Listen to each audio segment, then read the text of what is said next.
Recebi um novo corpo. Você, Débora. Coração regenerado, coração transformado, coração que é inspirado por Jesus, como fruto desse novo coração, eu declaro a paz de Cristo, te abençoo, meu irmão, preciosa é a nossa comunhão. Somos corpo, e assim bem ajustados, totalmente ligados, unidos, vivendo em amor, uma família, sem qualquer falsidade, vivendo a verdade, expressando a glória do Senhor, uma família, vivendo o compromisso do grande amor de Cristo. Eu preciso de ti, querido irmão, precioso és para mim, querido irmão. Amém, queridos, que seja assim, o Senhor nos conduza sempre unidos pelo seu amor. Amém, queridos? Glória a Deus. Vamos lá, o tema da nossa aula de hoje tem tudo a ver com isso, servindo como Jesus. E o texto que nos inspira nessa manhã e nos conduzirá nesse estudo está lá em Filipenses, no capítulo 2. Então, abra sua Bíblia em Filipenses, no capítulo de número 2, servindo como Jesus. Filipenses, capítulo 2. Eu quero pensar com os irmãos sobre esse texto, ou sobre este tema, neste texto, e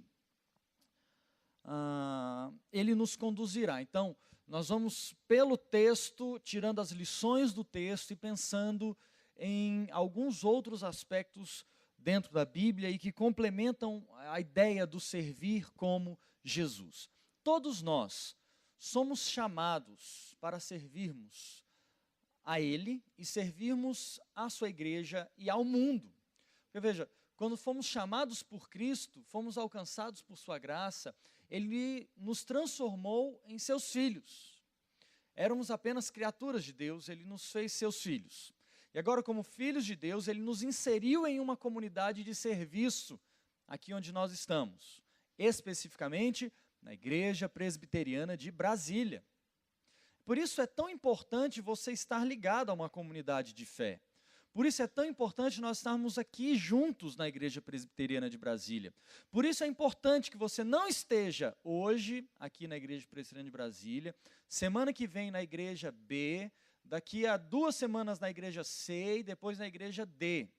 Por isso é importante que você finque estacas, que você estabeleça raízes. Deus te fez parte do seu reino e você precisa compartilhar essa vida em comunidade. E se você todo domingo está num lugar diferente, você dificilmente criará as raízes para servir a essa comunidade.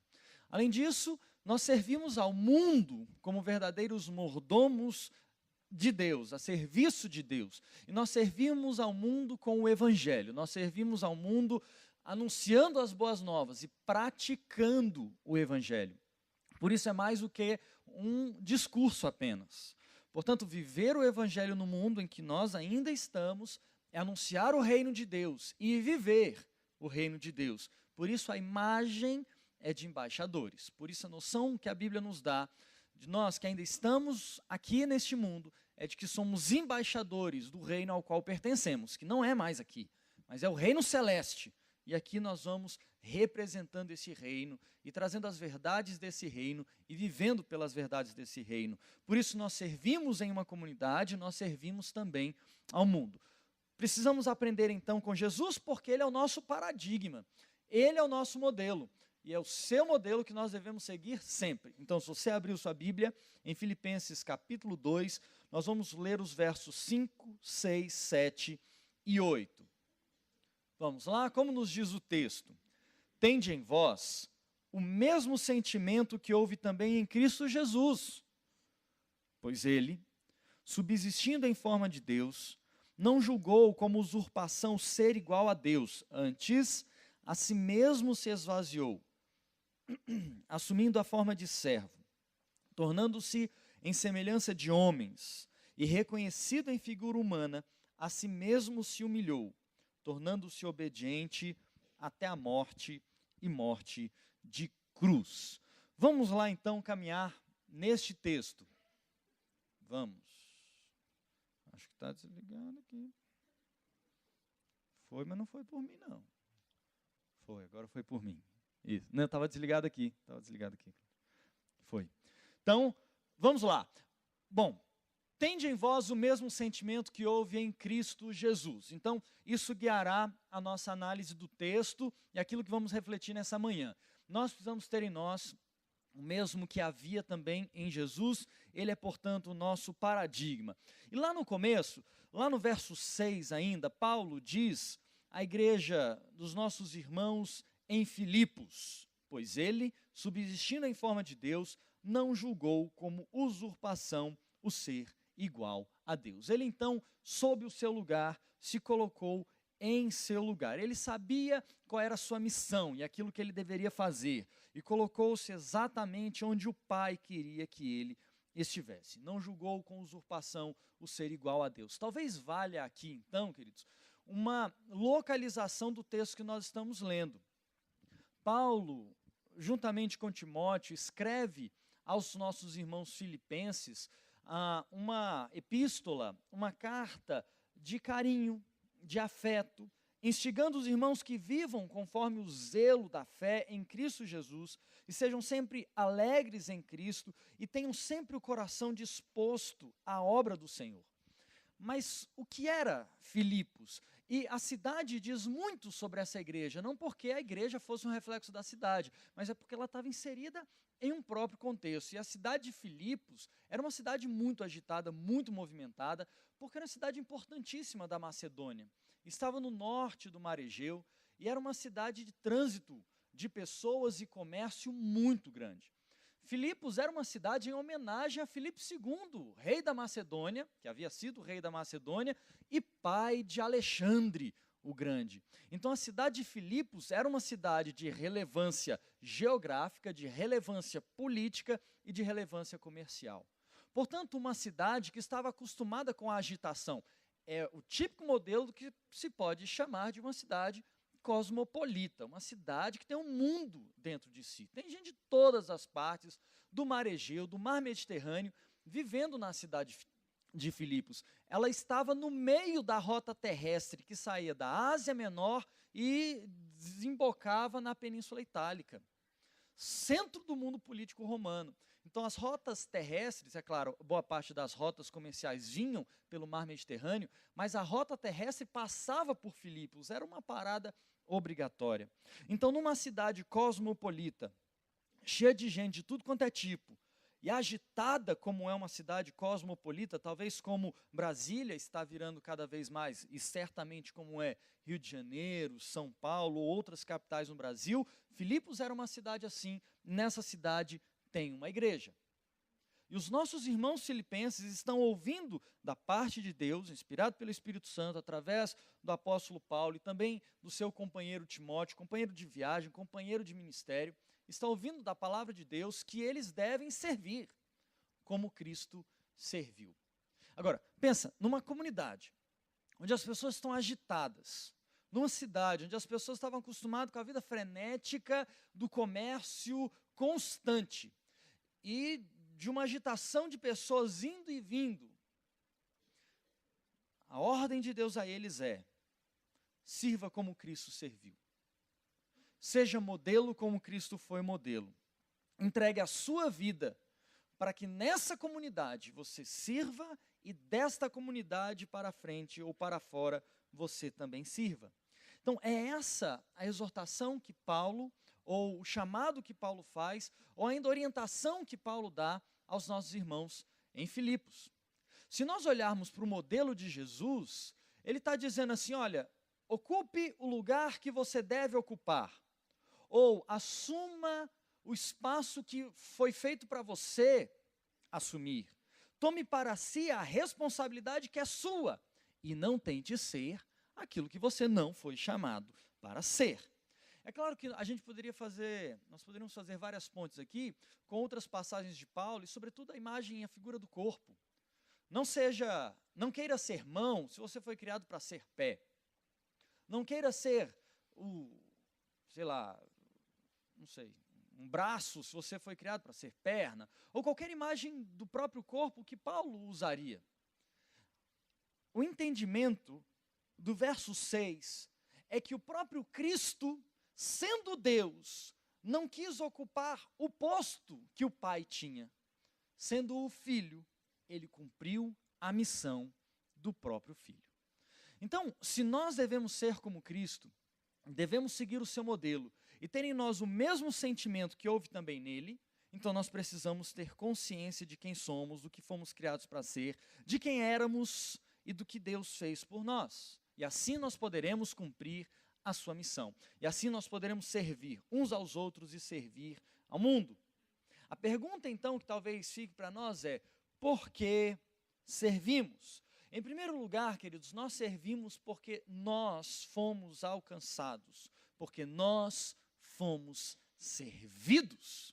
E veja, se nós estamos reunidos aqui, enquanto irmãos em Cristo, enquanto comunidade da fé, é porque nós somos alcançados por sua graça. Quando nós não merecíamos, quando nós nada tínhamos, não havia beleza em você, não havia glória em nós mesmos, quando Cristo nos alcançou. Então nós somos servidos. Ele veio ao nosso encontro. Ele não estava lá e nós corremos muito, batalhamos demais, nos esforçamos muito e finalmente o alcançamos. Não. Nós estávamos mortos, perdidos nos nossos delitos e pecados, e ele veio ao nosso encontro e ele nos serviu. Por causa daquilo que Cristo fez por mim, eu tenho um débito eterno. Ah, pastor, então agora eu vou correr atrás de pagar esse débito? Nós nunca vamos conseguir pagar, mas em resposta à graça que nos alcançou, nós também devemos servir. Agora, eu sirvo porque eu fui servido. Eu sirvo porque o próprio Deus me serviu ao enviar o seu Filho. Eu sirvo porque o Cristo Salvador se entregou, o Messias, foi à cruz, por sua própria vontade, para servir a mim com a sua vida, a salvação que eu só posso ter por meio dele. Agora eu sirvo também, queridos, porque cai ou recai em minha vida, deve recair também sobre a sua, sobre as nossas vidas, a obrigação e o chamado de Deus, daquilo que devemos fazer para resgatar a dignidade humana. Nós servimos, assim como Cristo serviu, para resgatar a dignidade humana. Em todos aqueles que precisam de um auxílio, em todos aqueles que precisam de uma mão estendida. A gente vai ter que entrar um pouco mais à frente em como nós podemos servir. Mas talvez um bom orientador para como podemos servir, seja iniciarmos pelo princípio, pela ideia primária, pela noção de que eu sirvo, porque outros também precisam ser servidos. E se eu só me sirvo, eu só sou servido, eu não cumpro todo o propósito de Deus. Nós não fomos salvos, queridos. E me perdoe, de forma alguma eu quero te ofender, então falo como pastor com todo carinho e todo amor. Mas nós não fomos salvos para sentarmos rotineiramente. E aí sua rotina pode ser variada. Ela pode ser domingo a domingo, pode ser domingo, quarta e no outro domingo. Ela pode ser domingo, quarta e no sábado e de volta no domingo. Ela pode ser até todo dia. Mas nós não fomos servidos por Cristo e não fomos encontrados, salvos pelo seu amor, para nos assentarmos no banco de uma igreja e passivamente recebermos algo, como se continuássemos eternamente a sermos servidos apenas. Mas nós somos salvos pela graça, para nos erguermos deste lugar onde nós estamos sendo alimentados pela palavra e alimentarmos outros que estão à nossa volta. Assim sendo, queridos, pode ser que ao seu lado tenha alguém que precise ser servido mais do que você. Então é importante que você sirva essa pessoa, talvez fazendo como nós fizemos aqui, orando por ela. Uma oração. Talvez ela precise de algo mais, talvez ela precise sair daqui de uma carona para casa. Você não sabe como ela veio para cá. Não, pode ser que você saiba, mas se você não sabe, pode ser que ela precise de uma carona. Deus está te dando a oportunidade de servir a alguém com o seu carro. Eu não sei, uma coisa é certa, nós somos chamados para termos uma ação direta, sermos ativos no reino de Deus. Aquilo que eu devo fazer por causa daquilo que Cristo fez por mim. Então, por que servimos? Servimos porque fomos servidos. E servimos porque é nossa obrigação servir, porque fomos chamados para isso. Qual é, então, a cara de quem serve? Eu pensei em várias imagens e resolvi privar os irmãos das imagens que eu queria pôr no slide. E preferi falar apenas assim, qual é a cara de quem serve? Qual é o estereótipo, Luciane, querida do meu coração, de quem serve? Qual é, Jean Paul, a cara de quem serve? Qual é a cara, irmãos? Qual é o estereótipo? Não há. A resposta mais correta talvez fosse essa. Não há. Posso eu, com o meu terno, servir? Pode o irmão com a roupa mais simples servir? Ou pode o irmão com a roupa mais simples ser arrogante e não servir a ninguém porque só acha que merece ser servido? Ou pode o internado, cara cheio da pompa, não que eu assim esteja, falta uma gravata aqui, né? Não estou tão a caráter como o reverendo Jailson, mas pode também não servir. Veja que quando nós pensamos nos estereótipos do serviço, nós geralmente ligamos esse estereótipo a quem tem muito e pode financeiramente contribuir, e serviço não é contribuição financeira, enquanto possa ser, mas não é tudo o que se deve fazer enquanto serviço. Da mesma forma, tem gente que é arrogante em sua humilhação, eu nem chamaria de humildade, mas é arrogante em sua humilhação, e por ser simples, acha que não precisa servir, mas o mundo deve girar ao redor dele e todos devem servi-lo ou servi-la, quando na verdade todos nós somos chamados, com aquilo que Deus nos deu, a servirmos uns aos outros. Irmãos, se você chegar aqui mais cedo, você pode sentar nesse banco e começar a orar por aqueles que vão entrar aqui. E assim, talvez você não suba nunca nesse púlpito para trazer uma palavra, mas o pastor que estiver falando daqui foi impulsionado pela oração que você fez quando você chegou a essa igreja. E você serve a igreja em oração. Você pode vir para cá, todo dia nós temos reunião de oração às 7 horas da manhã. Tá certo, irmão Oswaldo? 7 horas, não é, irmão Oswaldo? Às 7 horas. Você pode vir para cá todo dia às 7 horas da manhã orar. Você pode. E embora isso não seja visto, embora seu nome não vá sair no boletim, ou talvez o pastor nunca diga seu nome aqui da frente, você estará sustentando esta casa em oração. Queridos, nós precisamos servir, nós precisamos entregar a nossa vida, porque Cristo entregou a sua vida. Longe dos estereótipos, longe da ideia de que serve aquele que tem um posto, do estereótipo de que serve aquele que tem finanças, tem abastadamente para dar. Nós fomos nutridos por Cristo, para também nutrirmos aos outros com parte daquilo que Ele nos deu. Portanto, eu não estou falando de dinheiro, também não estou falando de poder, também não estou falando de status, estou falando de uma atitude evangélica, uma atitude concreta por causa do Evangelho que nos alcançou. Para ser muito sincero, Cristo não nos salvou apenas para pertencermos a um rol de membros de uma igreja, mas para servirmos a Ele. Estar inserido no rol de membros dessa igreja é parte da inserção nessa comunidade. A partir daí, vem a prática do serviço.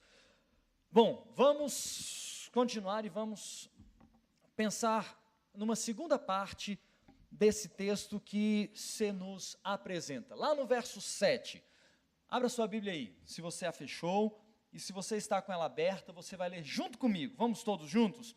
O verso de número 7, até o ponto e vírgula, até homens. Bom, vamos todos juntos? Vamos lá? Antes, a si mesmo se esvaziou, assumindo a forma de servo, tornando-se em semelhança de homens. Portanto, a ação que Cristo teve foi uma ação contínua. Subsistindo em forma de Deus, ele não julgou com usurpação ser igual a Deus. Então, ele entendeu a sua missão, entendeu o seu lugar, aquilo que ele deveria fazer e o posto que ele deveria ocupar, ou a ação que ele deveria ter. Mas, em segundo lugar, ele assume para si a forma de servo. E o texto é claro, ele faz isso esvaziando-se de si mesmo. A obediência, portanto, é fundamental. E junto com a obediência, a submissão. A palavra grega para serva, que é doulo, que é usada na mesma conjugação, outras 6 vezes no Antigo Testamento. E dessas 6 vezes, 5 vezes, é remetida à ideia de escravidão. Ela aponta a uma ideia de submissão total. Ser servo de alguém aqui, portanto, não é ajudar alguém a atravessar a rua ou pegar uma água e levar para alguém. Ser servo aqui é submeter-se por inteiro, essa é a noção do termo grego usado para servo, aplicada a Cristo aqui. Veja que a ideia é de que, mesmo sendo Deus, Cristo se sujeitou por inteiro à vontade do Pai. E ele fez isso esvaziando-se de si mesmo. Ele assume para si, as palavras do apóstolo Paulo são exatas, ele assume para si semelhança, ou a forma de servo, tornando-se em semelhança de homens. Se nós olharmos aquilo que Cristo fez, a lógica do reino de Deus, então, ela é uma escada que desce. Não é a escada que nos ajuda somente a subir, é a escada que nos mostra para baixo, aonde devemos ir. Então, ele está na glória, no reino do Pai, e ele se torna homem, gente como a gente. E só quem é gente como a gente pode saber o que a gente passa. Deus encarnado representa o Deus que serve ao extremo, porque transforma-se em alguém à minha semelhança.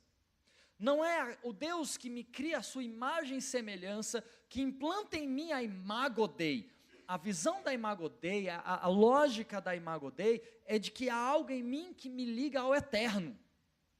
Na contramão da história, Deus, que me criou a sua imagem, resolve ser Ele mesmo a minha imagem. Ele, que me criou a sua imagem e semelhança, em um tempo na história diz: agora, meu filho, você vai encarnar e você vai se tornar a imagem dos homens. Segundo a tradição, muito bem pensada, a partir do século XIII, por parte dos franciscanos, vejam, na Idade Média nós tínhamos uma igreja, uma só igreja. E dentre o movimento reformista que aconteceu a partir da ação de São Francisco de Assis, nós temos um destaque muito forte dado, a partir do século XIII, em seguida até o século XIV, um enfoque muito forte dado à imagem de Cristo que se encarna.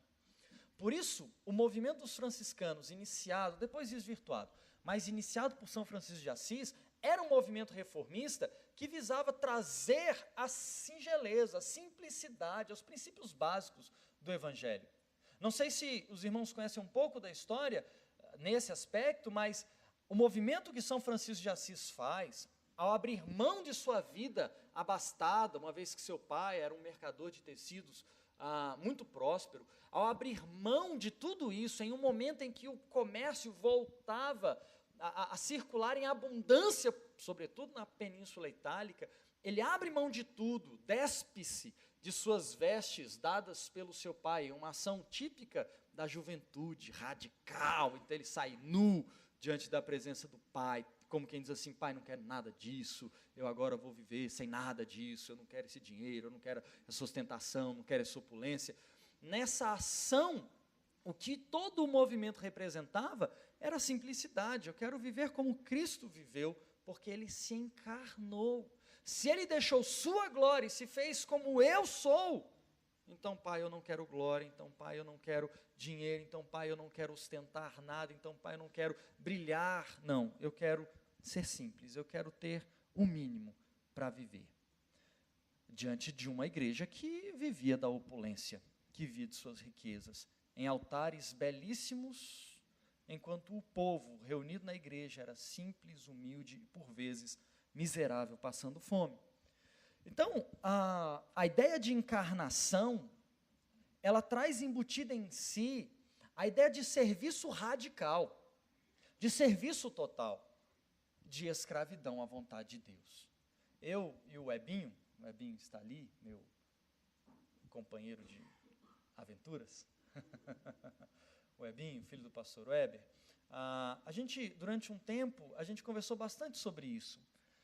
A radicalidade do termo escravidão. E como a Bíblia e o Evangelho é tão forte quando diz para nós assim: nós somos libertos para sermos escravos de Cristo. E que liberdade é essa se fomos libertos para sermos escravos? Fomos libertos para que o nosso coração se voltasse à vontade de Deus. E com o meu coração, compreendida a ação que Deus teve a meu favor, não pode querer outra coisa a não ser escravizar-me por Cristo. Ou, se você acha o termo escravo muito forte, servi-lo em tudo e em todo o tempo. Cumprir a sua vontade acima da minha. Veja, vamos analisar dois textos então. O Evangelho de Marcos, a partir do capítulo 9, nós vamos voltar a Marcos depois para falar sobre a recompensa no capítulo 10, mas veja como o capítulo 9, verso 33 a 35, depois 10, 29 a 30, e aí esse nós vamos falar depois, e Marcos 10, 35 a 45, ele vai trabalhando uma lógica de poder. Quem manda, quem tem poder, quem ganha recompensa, quem tem tudo e quem não tem nada. Vamos fazer uma análise então, fazendo uma ponte sobre o serviço. Vamos lá em Marcos, no capítulo 9. Olha a radicalidade do Evangelho, quando a lógica do reino de Deus se mostra contrária à lógica do mundo.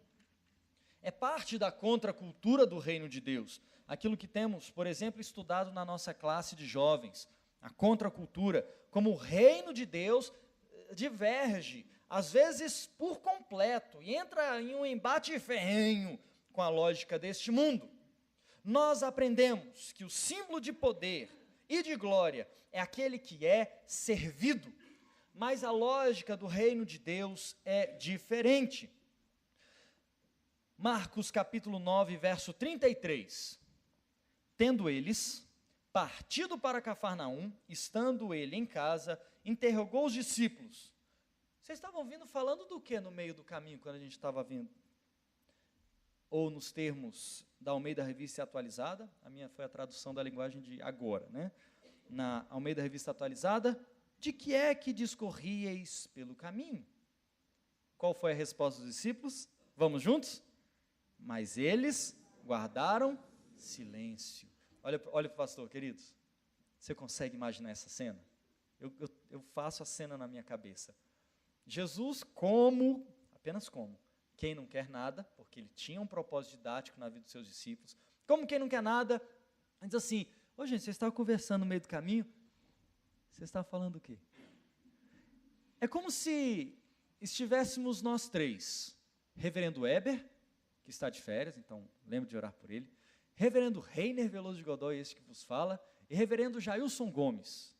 Tem cena? No seu? Não, é da Celiane a cena. Tá. Gomes. Como se estivéssemos nós três, reverendo Weber em seu gabinete, eu e o reverendo Jailson do lado de fora. Aquele cochicho, sabe? Típico meu e dele. Aí a gente, de repente, entra no gabinete, do pastor Weber? Graça e paz, reverendo. Graça e paz. Do que é que vocês discorriam à porta do banheiro? Eis que eu estava a ouvir vossos cochichos. De que discorríeis vós? E nós, de repente, olhássemos um para o outro e ficássemos assim, está frio hoje, não está? A cena é a mesma. Jesus sabe que os discípulos estavam conversando, eles acham que Jesus nunca vai perguntar para eles qual era o tema do papo de vocês. No máximo ele diz, que bom que vocês têm comunhão, que bom que vocês conversam entre si, eu quero mesmo que o colégio apostólico esteja sempre unido assim, em comunhão, abrindo o coração, mas Jesus vai direto ao ponto. Qual era o tema da conversa de vocês? Você consegue agora ter uma visão mais clara da cena? Eles olham uns para os outros e, véi, não fala, vai falar nada não, é melhor ele não saber. O problema é que ele é Deus, não, isso não é problema. O bom é que ele é Deus, ele já sabe. E Jesus usa o seu conhecimento para transformar o coração desses discípulos. Não é assim que ele faz conosco, queridos? Ele, sabendo tudo em nós, usa aquilo que é próprio de nós mesmos para nos transformar, para nos edificar, para construir algo novo em nós. Então vamos aprender com essa lição e os seus discípulos. Mas eles guardaram silêncio, verso 34. Por quê? Porque pelo caminho haviam discutido entre si sobre quem era o maior. Que conversa legal, né? Irmãos, vocês viram o que eu fiz ali? Eu acho que ele gosta mais de mim. Eu acho que assim, numa sucessão pastoral, sou eu que fico. Irmãos, eu acho que assim, por aquilo que eu tenho feito em nome do reino de Deus, eu acho que assim, para vocês vai sobrar pouco espaço, mas não tem problema, a gente pode continuar junto, a gente pode continuar sem amigo, mas quem vai mandar aqui sou eu, vocês sabem que o papo era esse. Quem é o maior entre nós? Talvez, eu não sei porque não está no texto, mas talvez o teor poderia ter sido muito mais pesado, não poderia? O maior sou eu, porque você não tem as habilidades que eu tenho, porque se eles estão discutindo quem é o maior, inevitavelmente, se um é maior, o outro tem que ser menor. Eles estão discutindo sobre poder, sobre quem manda e quem obedece, sobre quem tem mais espaço e quem tem menos espaço. Em última análise, eles estão falando sobre glória própria, didaticamente, com a maestria que Cristo tinha, verso 35. Ele, assentando-se, chamou os 12 e lhes disse, se alguém quer ser o primeiro, será o último e servo de todos. Só que ele não para aí. Trazendo uma criança, colocou-a no meio deles e tomando-a nos braços, disse-lhes, qualquer que receber uma criança, tal como essa, em meu nome, a mim me recebe. E qualquer que a mim me receber, não recebe a mim, mas o que me enviou.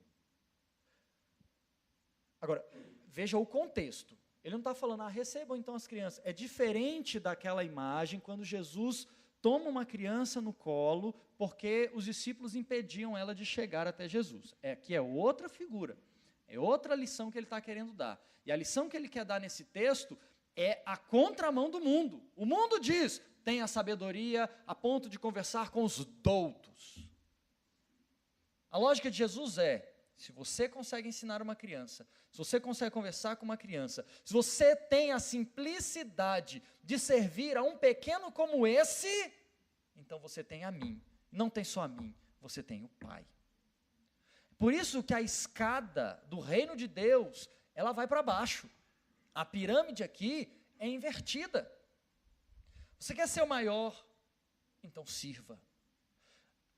E claro, poderíamos pensar, então serei o que mais serve. Né? Mas a minha glória será ser humilde. Né? E não é essa a lógica do reino, porque Cristo conhece o nosso coração e sabe as intenções que temos ao servir. Ele sabe se fazemos por falsa humildade ou se fazemos com coração verdadeiro. Então fica para nós, em Marcos 9, 33 a 35, a lição.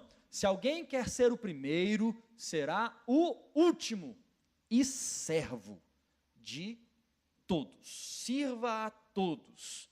E só assim você será um primeiro. A disputa aqui no reino de Deus, então, é pelo serviço. É pelo trabalho que atende aos outros. Eis a lógica do texto. Passe uma folha. Talvez só uma folha mesmo na sua Bíblia. E no capítulo 10, versos 35 a 45, continuando essa conversa, ou na mesma temática, o texto nos fala sobre os dois filhos de Zebedeu, Tiago e João. O texto é longo, então peço que você preste atenção. Então se aproximaram dele Tiago e João, filhos de Zebedeu, dizendo-lhe: Mestre, queremos que nos concedas o que te vamos pedir.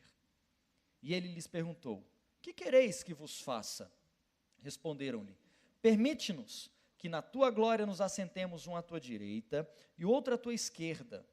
Posição, queridos, poder, lugar de decisão, como conselheiros, os conselheiros do reino de Deus. Cristo estará ali para julgar, e nós seremos os seus conselheiros. Se ele virar à direita, eu dou meu palpite. Se ele virar à esquerda, o meu irmão dá o palpite dele. Segue o texto. Mas Jesus lhes disse, verso 38, Não sabeis o que pedis. Podeis vós beber o cálice que eu bebo, receber o batismo com que eu sou batizado? Disseram-lhes: Podemos. Tornou-lhes Jesus: Bebereis o cálice que eu bebo e recebereis o batismo com que eu sou batizado. Quanto, porém, ao sentar-se à minha direita ou à minha esquerda, não me compete concedê-lo, porque é para aqueles a quem está preparado. Ouvindo isso, qual foi a reação dos outros discípulos? Indignaram-se os 10 contra Tiago e João.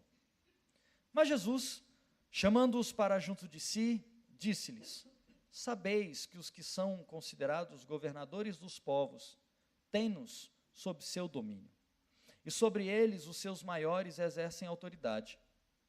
Mas entre vós não é assim. Pelo contrário, quem quiser tornar-se grande entre vós, será esse o que vos sirva, e quem quiser ser o primeiro entre vós, será servo de todos. E temos um paradigma, temos um modelo. Vamos ler juntos o 45, todos juntos? Pois o próprio Filho do Homem não veio para ser servido, mas para servir e dar a sua vida em resgate por muitos. Ele veio para servir. Ó meus discípulos, diz Jesus aos 12, então façam o mesmo. Irmãos, Tiago e João querem status, querem poder. É certo que eles querem servir, não há dúvida disso, mas eles querem servir pelo status, eles querem servir pela cadeira que ocuparão, pelo assento que terão. Isso deixa os 10 indignados, e os 10 não ficam indignados, porque Jesus vai conceder o que pedem, Tiago e João, irmãos, filhos de Zebedeu. Não, qual é a indignação deles? Bonito. Por que só eles? A indignação deles é porque se os dois vão ficar à direita e à esquerda, e os outros vão ficar mais afastados? Não, 0 em 1 aqui, 0 em 1, lugar da direita e da esquerda, é disputado, vai ter que concorrer com os outros 10. Meus irmãos, o reino de Deus está sendo disputado por aqueles que caminham com Jesus, e que não entenderam a missão de obedecer em tudo, tornar-se servo, tornar-se servente do Filho. E por consequência, como o Filho foi do Pai, nós também servimos ao Pai. Servos da Trindade eterna, servindo ao Pai, ao Filho e ao Espírito Santo, para o serviço dos homens, para o serviço deste mundo, para o serviço da sua casa. Precisamos ter em nós o mesmo sentimento que houve em Cristo. O paradigma é ele, verso 45, mas a disputa está ali posta. Esses homens estão andando com Jesus. Veja que nós começamos lá no capítulo 9. O capítulo 9 veio falando sobre essa necessidade de se humilhar, de ser submisso, de se render. E então nós chegamos no capítulo 10 e a mesma conversa está ali presente. Poderíamos dizer que o capítulo 9 e o capítulo 10 do Evangelho de Marcos falam sobre o serviço e não só sobre o serviço, sobre a necessidade de copiarmos o modelo de serviço que está em Cristo. Queridos, nós precisamos servir, nós precisamos doar-nos a nós mesmos. E a questão sobre quem recebe mais reconhecimento, quem recebe mais recompensa ou menos recompensa, quem é mais visto ou menos visto, quem recebe mais glória ou menos glória, mais aplauso ou menos aplauso, mais tapinha nas costas ou menos tapinha nas costas. Essa não é a discussão que deveria estar entre nós, não deveria alimentar o meu coração. E fica para nós, a segunda lição que Cristo dá: quem quiser tornar-se grande entre vós, será esse o que vos sirva. E quem quiser ser o primeiro entre vós, será servo de todos. Nós temos então um exemplo dado por Cristo, não é uma parábola, mas é quase como uma parábola. Jesus usa uma situação vivida, experimentada pelos discípulos, para instruir os seus corações. Entre o primeiro exemplo, a primeira lição, em Marcos 9, 33 a 35, e a segunda lição em Marcos 10, 35 a 45. E é o encontro com o jovem rico. No encontro com o jovem rico, ele não quer servir, ele não quer dar-se a si mesmo, ele não quer se entregar abrindo mão daquilo que ele já conquistou. Ele não está pronto a servir, a abrir mão de tudo e seguir a Cristo. No coração dos discípulos é preciso ocorrer uma transformação, e essa transformação vem pela noção de que toda a recompensa, de que todo o resultado e de que toda a bênção virá da parte de Deus, não da parte dos homens. Da parte dos homens, possivelmente virá perseguição. Da parte dos homens, possivelmente virá rejeição, virá abandono. Ou pela nossa atitude de sermos servos de Cristo, iremos sofrer, porque abriremos mão de coisas que nos são caras, que valem muito a nós. Perceba que o problema do jovem rico, eu já tenho dito isso algumas vezes aqui, o problema do jovem rico não é a riqueza em si, é ter posto o coração nas suas propriedades, nas suas riquezas. Então, se ele depositou ali a sua confiança, o seu coração, ele não está disposto a abrir mão daquilo para colocar o coração em Cristo e no seu serviço. Jesus precisa ensinar isso aos discípulos. É por isso que Pedro se levanta, vamos lá no capítulo 10, verso 29. Pedro se levanta e pergunta a Jesus no verso 28, eis que nós tudo deixamos e te seguimos. Não está aí no verso 28? Eis que nós tudo deixamos e te seguimos. Lembre que a passagem anterior foi uma conversa sobre colocar o coração na riqueza. Porque o jovem não quis abrir mão da sua riqueza para seguir a Cristo. Pelo contrário, ele sai cabisbaixo. A lição que Jesus quer dar aos seus discípulos é: vocês precisam abrir mão de tudo e me seguir. Quem quer ser meu discípulo precisa servir. Quem quer ser de fato meu serviço, vai trabalhar ao meu lado e vai servir ao mundo e vai servir a essa comunidade. Pedro então se levanta. Não sei se te parece, a mim sempre foi muito curioso isso. Quem era Pedro antes de conhecer a Jesus? Redes rasgadas, barco furado, talvez uma sandalinha, uma túnica que já devia estar muito gasta.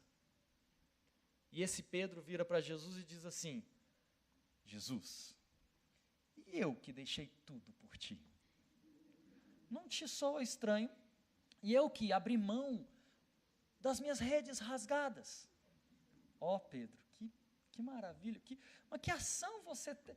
Pedro, eis que agora te admiro mais que os outros. Você tinha uma rede rasgada, Pedro. Queridos, a pergunta de Pedro, se comparada ao jovem rico, é assim: Jesus, o jovem rico não quis abrir mão de tudo, mas eu que abri mão de tudo. Pedro, você não tinha nada que o cara tinha, velho. O que você está falando aí? Você não tinha. Pedro, você está se comparando com o jovem rico?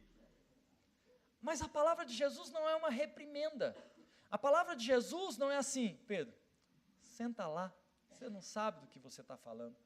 Jesus, mais uma vez, de forma muito didática, querendo instruir aos seus discípulos, querendo aplicar-lhes a verdade do reino no coração, Diz, verso 29, em verdade vos digo, que ninguém há que tenha deixado casa, ou irmãos, ou irmãs, ou mãe, ou pai, ou filhos, ou campos por amor de mim, e por amor do evangelho, que não receba, já no presente, o cêntuplo de casas, irmãos, irmãs, mães, filhos e campos. Vamos ler juntos?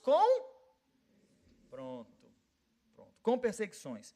E no mundo por vir, a vida eterna. Porém, muitos primeiros serão últimos, e os últimos primeiros. O que conecta o texto do capítulo 10, versos 29 a 30, com o verso 33 a 35 do capítulo 9 e 35 a 45. Muitos últimos serão primeiros e muitos primeiros, serão últimos e os últimos primeiros. Agora, veja como Jesus é didático. Pedro, você não tinha lá grandes coisas, mas deixa eu te dizer, Pedro, tudo bem, vocês estão me seguindo, vocês estão comigo. E eu garanto para você, Pedro, com perseguições, com perdas, porque seguir a Cristo e, portanto, servir como Cristo serviu, tem custo, tem preço. Irmãos, tem preço. E o preço é alto. Para servir, é necessário abrir mão. Para servir, às vezes é necessário viver contendas, no que nós a provoquemos, mas que ela vem por causa do serviço ao Evangelho. Mas certamente, em Cristo, nós receberemos a verdadeira recompensa. A recompensa, portanto, não vem de mim mesmo, não vem do meu esforço, mas é dada pelo próprio Deus, quando o meu coração está posto a seu serviço, ainda que tenha perseguições. Queridos, isso deve motivar a nossa vida. O que faz? Eu me pergunto, é claro que tem resposta, mas eu me pergunto, o que faz uma pessoa que cumpre uma jornada de 8 horas diárias, sair do seu trabalho, vir para este lugar, chamado Igreja Presbiteriana de Brasília, e ainda trabalhar um pouco mais pela obra que se faz nesse lugar? O que faz homens saírem de suas casas, do trabalho, ingressarem em uma reunião, segunda-feira, às 20 horas da noite, e saírem daqui, meia-noite, 1 hora, 1 hora e meia, pensando em igreja, sonhando em igreja, orando pela igreja? É isso que o conselho faz nesse lugar. E todos os presbíteros vão te concordar comigo que, ultimamente, nós temos nos reunido muitas segundas-feiras, quase 3 vezes ao mês. É o preço que se paga por servir, queridos. Eu vejo o Hércules, Tony, está ali o Aloísio, Adilson, são os que eu estou vendo, Edão, Jairo, queridos, o Magno, não é porque eu não vi o Magno, está aqui o Magno. Queridos, todos os presbíteros, temos lutado para servir, só que o Alex está ali no fundo, é um preço caríssimo, queridos. Ser diácono, ficar ali à porta, servir onde ninguém está vendo, orar pelas pessoas que procuram ajuda nessa igreja, servir as nossas congregações onde nós não estamos. É pesado, queridos, é um serviço muito pesado. Dar aula à escola dominical é pesado. Irmãos, servir ao Ministério da Infância, enquanto nós estamos aqui reunidos, cerca de 200 a 300 crianças estão reunidas ali embaixo no nosso Ministério da Infância, sendo abençoadas, sendo servidas, para que Cristo seja formado em seus corações. Entre as tais está Lara Leite Godoy, minha filha. Quero, cresça na presença de Deus e seja leal e fiel a Deus. Ela está lá sendo servida por alguém, provavelmente a tia Alessandra está lá, é a Lê, né, amor? A tia Lê está lá com ela. E a Lê estava aqui ontem, porque ela é conselheira da UPA, e estava aqui no nosso encontro de juventude. Dizer, queridos, é preciso servir, mas tem um preço. Às vezes você vai ter que acordar mais cedo, às vezes você vai ter que dormir mais tarde. Uma coisa é certa, se Cristo serviu e disse que é obrigação nossa, alcançados pela graça, servi-lo, nós precisamos dispor o nosso coração. A recompensa certamente virá. O preço é alto, mas a recompensa é incalculável. Vamos em frente para nós encerrarmos, queridos. Vamos voltar para Filipenses, capítulo 2, vamos para o final do verso 7 e o verso 8. Depois do ponto e vírgula lá do verso 7, depois de semelhança de homens. Vamos ler juntos? 1, 2, 3, valendo? E reconhecido em figura humana, a si mesmo se humilhou, tornando-se obediente até a morte, e morte de cruz. Irmão, seria um exemplo maior? Se humilhou, e foi obediente.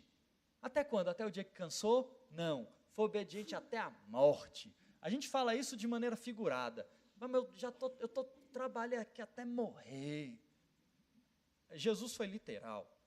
Foi obediente até a morte. E não foi qualquer morte. Foi a morte de cruz. Se nós estamos olhando o exemplo de Jesus, e seguindo o padrão que o Espírito Santo nos orienta através de Paulo, de ter em nós o mesmo sentimento que houve em Cristo, bom, então, nós precisamos nos humilhar. E precisamos ser obedientes. Até quando? Até a morte. Qual morte? Talvez a cruz. Isso não vai acontecer conosco. Muito provavelmente não. Mas é até o fim. Até o fim dos nossos dias. Até a última força, energia que tivermos.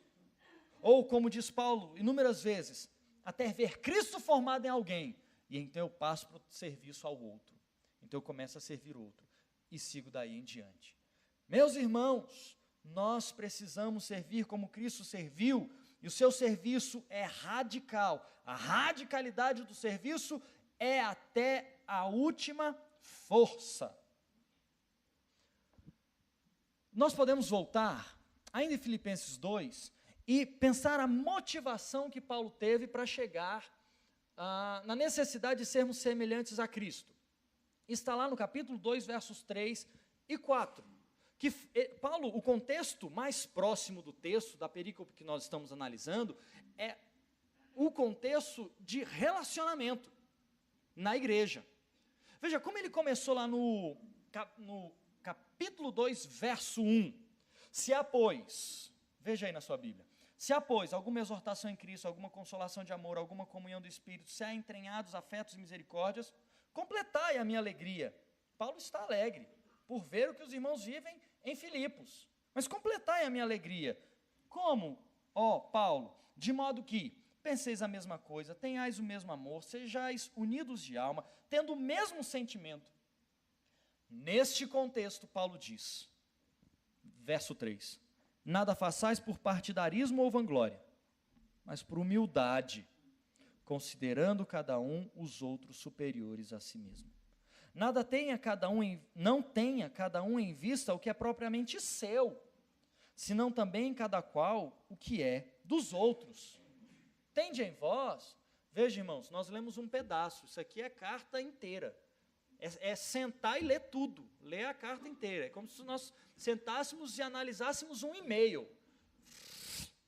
Leia o e-mail corrido.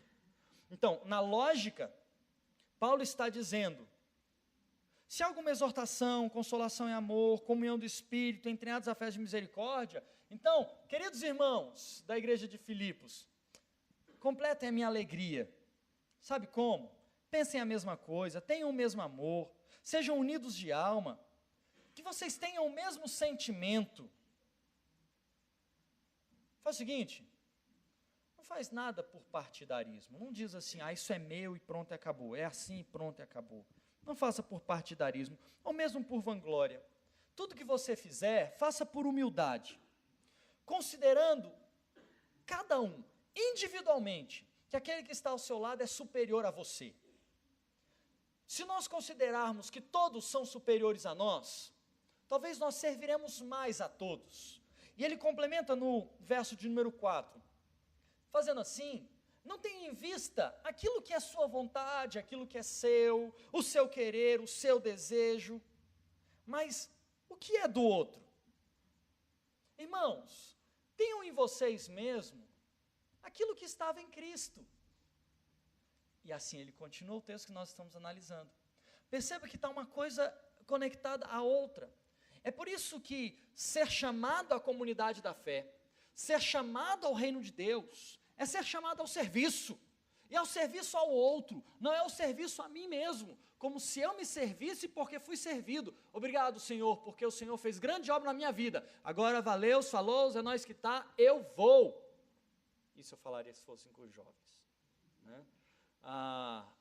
É isso, Deus, agora eu consigo sozinho. Obrigado, o Senhor me mostrou o caminho, deixe que eu caminhe. Não é assim com Cristo, não é assim no reino de Deus.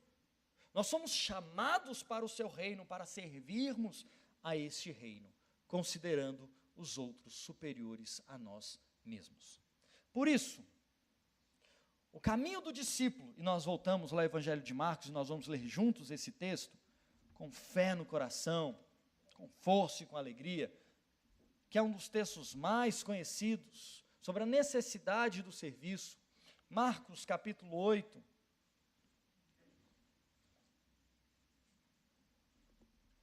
versos 34 e 35, a necessidade daquele que foi chamado por Cristo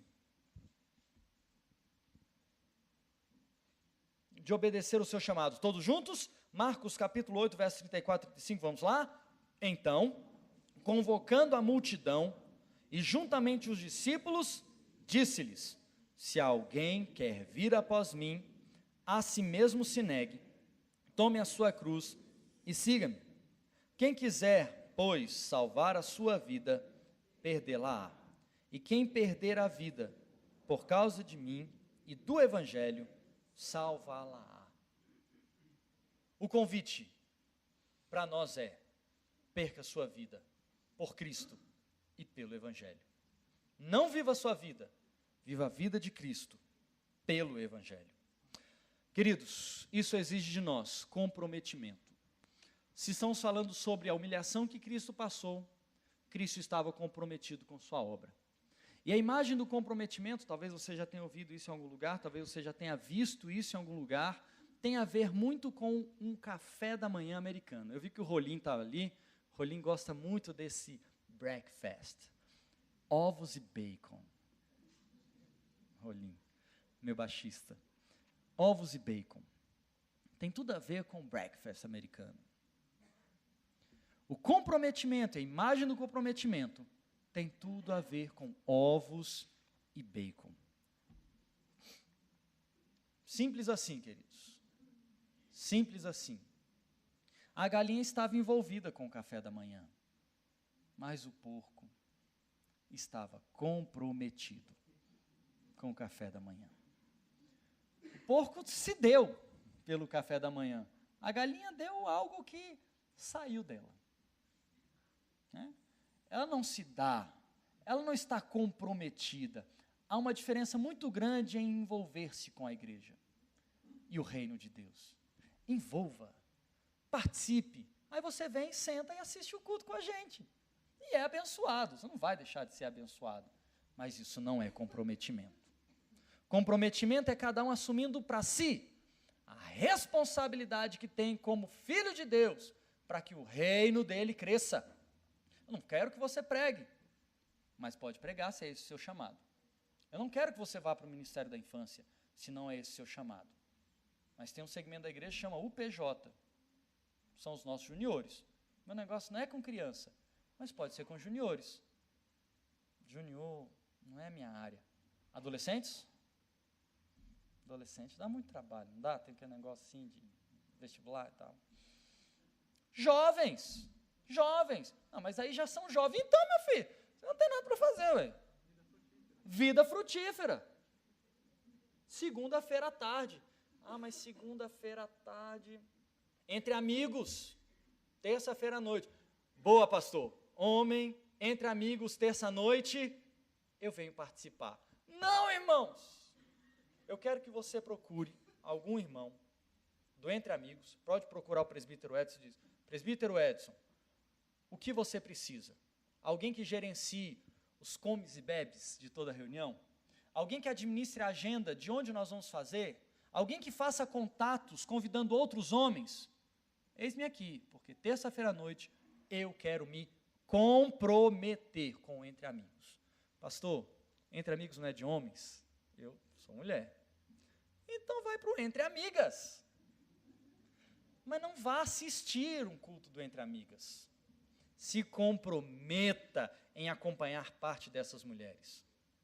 Procure a Júnia, procure a Celiane, procure a Larissa. Irmãs, como eu posso servir? Como eu posso me comprometer com essa obra? Segunda-feira à noite, os presbíteros estão reunidos no conselho. Então é problema dos presbíteros. Nós temos sopão. Como você pode se comprometer com o sopão? Não, segunda noite para mim é família, é casa. Segunda-feira, meu dia de folga, eu fico em casa com a família à noite. Então venha de manhã preparar o sopão. Comprometa-se. Pastor, minha folga é sexta. Madrugada solidária. Sexta-feira. Não, sábado é o dia que sábado eu tenho tempo. Então você vai se envolver com a educação integral no Recanto das Emas, nossa congregação, vai procurar o presbítero Carlos e vai falar com ele. A Vitória, como é que é o gol? Um gol para Cristo, sábado de manhã. Já comprometi seu sábado todinho, irmão. Irmãos, você tem dom, canta bem, vai para o coral. Converse com o nosso maestro, converse com Moisés. Vá para o coral. Quer tocar numa equipe de louvor? Se você tem dom e talento, converse comigo. Certamente terá uma equipe para você abençoar. Pastor, isso é coisa de jovens. Eline, nós precisamos ou não precisamos de gente aqui, Eline? Precisamos demais. Precisamos. Venha servir a Cristo. Venha se comprometer com o reino de Deus e a obra que se faz nesse lugar. Nós temos um conselho, Carlos ali. Nós temos um conselho missionário, queridos. Você quer ajudar aqui? Tem uma boutique missionária. Os nossos irmãos precisam arrumar as coisas, precisam deixar tudo em ordem. Precisamos responder cartas dos nossos missionários. Venha, dê um dia da sua semana e se comprometa com missões a partir dessa igreja. Quer vir terça na nossa reunião da SAF a partir das 3h? Venha, mulher, se envolva. Quer vir para a oficina de costura da SAF? Pastor, eu não sei costurar. Então venha aprender, menina. Se comprometa, irmãos. Se comprometa. Dê parte de si. Não sente e assista o culto acontecer. Não venha só se alimentar. Você vai estourar de gordura religiosa. Venha se comprometer. Não apenas receba aquilo que Deus tem dito ao seu coração. Eu não sei se os irmãos gostaram, acharam muito ruim. Está gravado, eu não tenho como voltar atrás, me perdoe. Querido, se comprometa, não só receba. Sabe, vai ficar como um balão. Nós vamos encher. Não sei se chega a estourar um dia, mas vocês vão só encher. Eu também não sei se... Entenda que com toda a sinceridade que um pastor pode ter com vocês, como quem conversa com um amigo, como se eu estivesse conversando com os meus amigos, com os meus meninos lá da UPA ou dos jovens. Irmãos, não sei se você não servir, você vai para o inferno. Porque a gente é muito motivado por essas coisas. Mas Deus vai me castigar, Deus vai me mandar para o inferno. Irmãos, não é esse o ponto. Você entende o que o pastor está dizendo? Não é esse o ponto. Nós somos alcançados pela graça. Cristo nos chamou para servir. Nós servimos por amor. E nós nos doamos por amor. E nós nos comprometemos. Não só nos envolvemos, mas nós nos comprometemos pelo amor. Não é pelo medo do inferno. Não é pela danação eterna. Não é pelo castigo de Deus, não é porque virá um raio do céu nos consumir, não é porque Deus vai trancar os celeiros e as portas do céu e eu não vou prosperar. Não é por castigo, não é por nada disso. É por amor. Deus, eu preciso me comprometer, porque o Senhor estava comprometido, se humilhou em meu favor. Então a nossa lição para nós hoje, tendo em nós o mesmo sentimento que houve em Cristo, é que Cristo soube ocupar o seu lugar, assumiu a forma de servo e ele se humilhou. Eu anotei aqui então 4 lições para nós sairmos com elas dessa manhã. Deus não procura os desocupados, Deus procura os comprometidos. Comprometa-se, comprometa-se. Deus não está atrás apenas de quem não está fazendo nada. Deus está atrás daqueles que às vezes com uma agenda muito cheia estão comprometidos com o reino. Talvez esse seja seu lugar. Pastor, já faço muita coisa. Comprometa-se em parte dessas coisas com o reino.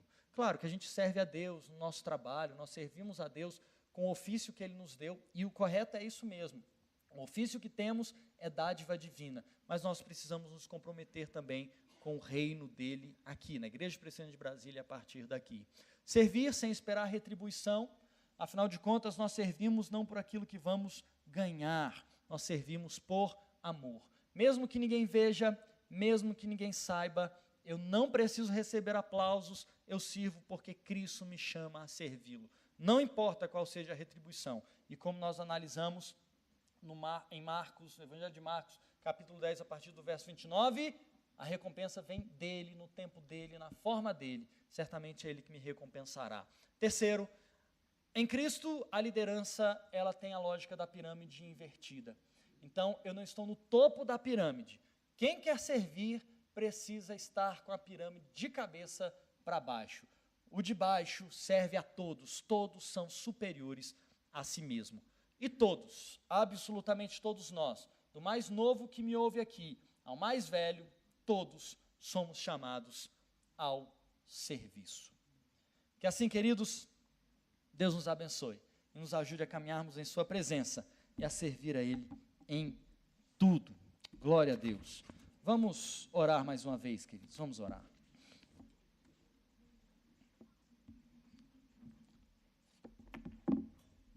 Senhor Jesus, obrigado por essa manhã, pelas nossas vidas, pela Tua palavra. Ó Pai, obrigado pelos Teus ensinos, que são maravilhosos para nós, ó Pai. Nos edificam, nos orientam, nos exortam, nos instigam a seguirmos a Tua vontade, ó Pai, a sermos mais parecidos com o Senhor mesmo, Jesus Cristo. Deus, o Pai, trabalha no nosso coração, pelo poder do Teu Espírito Santo, nos incomoda naquilo que devemos melhorar para o Teu serviço. De repente, ó Deus, pode ser que em várias áreas estejamos envolvidos em muitas coisas, mas pouco comprometidos, dando pouca parte de nós mesmos, nos sacrificando pouco ou talvez em nada.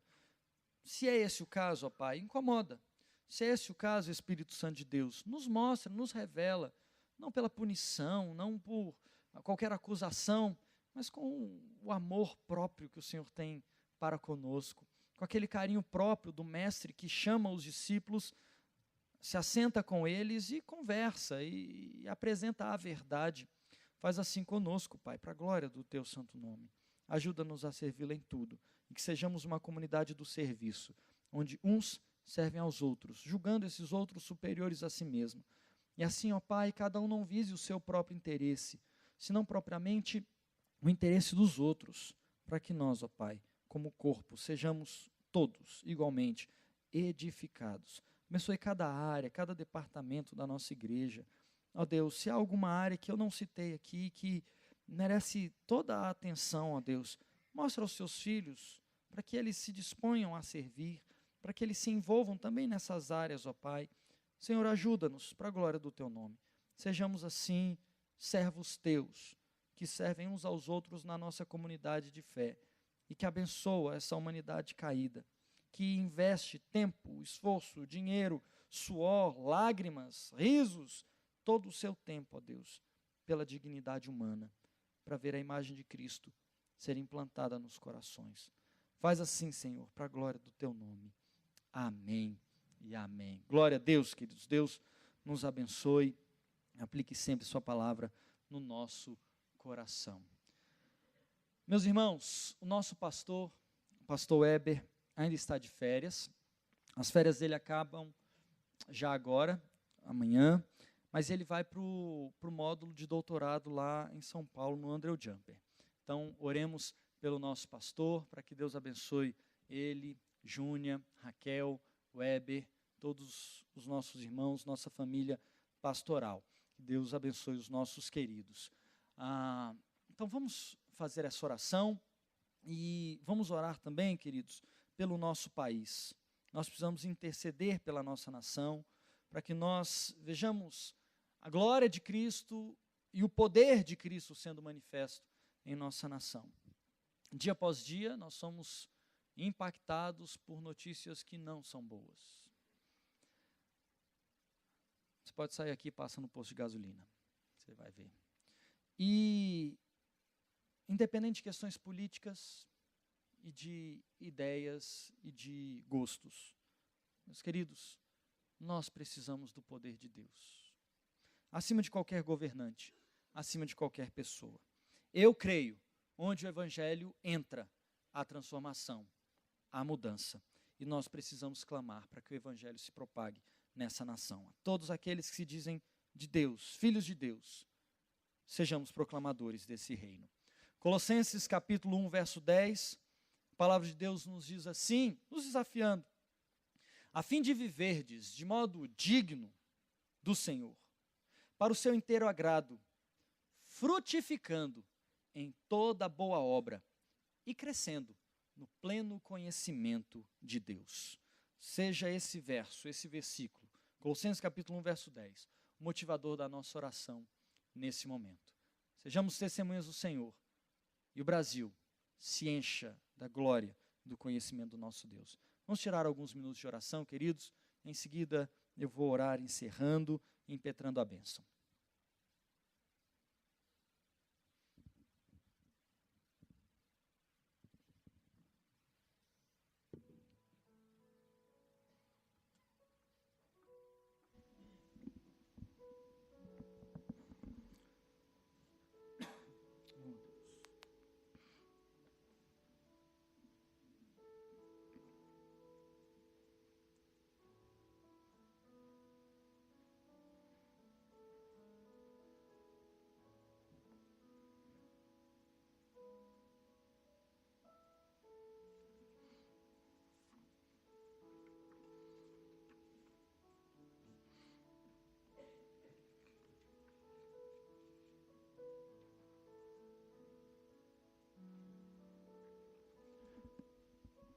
Fique de pé, queridos, vamos orar juntos, de pé e receber a bênção.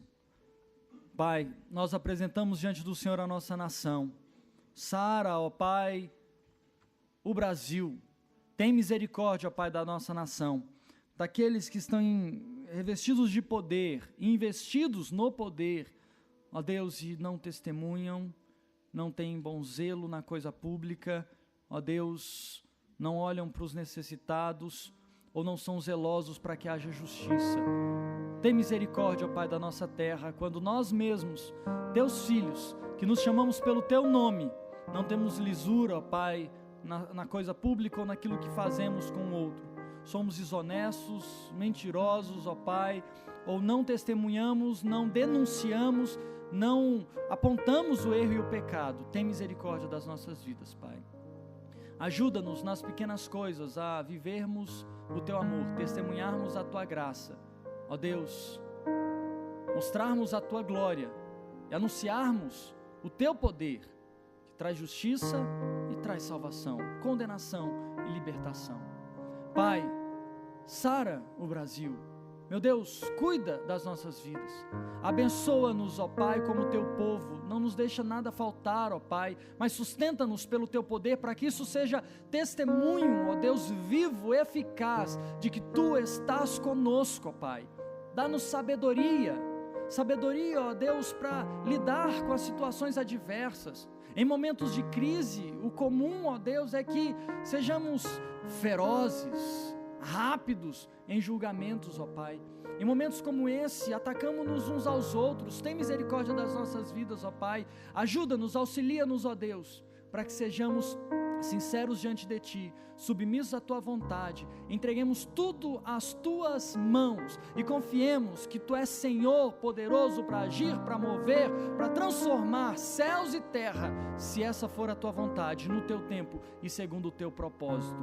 Tu, Senhor, que tens esse poder, ouve a nossa oração, ouve o nosso clamor e abençoa-nos como Teus filhos, ó Pai, para que o mundo conheça o Senhor, a partir da Igreja Presbiteriana de Brasília. Senhor, faz-nos prosperar, para que o Teu reino cresça na proclamação do Evangelho, no sustento dos nossos missionários, no sustento da obra do Senhor que se faz aqui na nossa cidade, através da nossa igreja, tantos dos Teus filhos espalhados por toda a terra, ó Pai. Abençoa-nos como Teu povo, dá-nos a graça de vivermos essa unidade da fé, dependentes do Senhor, proclamando o Teu reino, experimentando hoje, aqui, neste lugar, e onde o Senhor nos levar, este reino que nós representamos.